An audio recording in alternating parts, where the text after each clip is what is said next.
কালকে কি বানাবো ভাবতে ভাবতে ভাবলাম ডিম কষাই বানিয়ে নিই। তারপরে হঠাৎ বুবু বলল, বুবু বিরিয়ানি বানাও না, অনেকদিন বিরিয়ানি খাওয়াও না।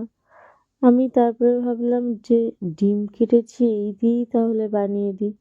প্রথমে আমি বেরেস্তা করে নিলাম, পেঁয়াজ কেটে, চালটাও একদম ভাতের মতো সুন্দর করে করে নিলাম। তারপরে আমি ডিমটা বেসিকভাবেই কষিয়ে নিয়েছি।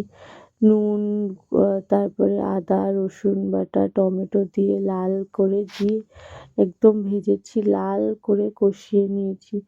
নুন, হলুদ, কাশ্মীরি লঙ্কার গুঁড়ো আর জিরে ধনের গুঁড়ো দিয়ে একেবারে কষিয়ে নিয়ে ভালো করে ডিমের হালকা করে গ্রেভি করে নিয়েছি।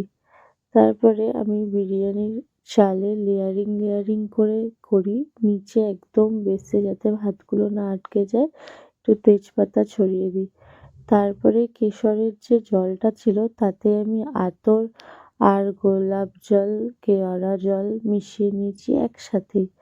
তারপরে হালকা হালকা করে আমি সমস্ত লেয়ার লেয়ার করে আস্তে আস্তে দিয়েছি আলু, ডিম, গ্রেভি, বেরেস্তা, ঘিয়েরও সামান্য সামান্য করে লেয়ার দিয়েছি।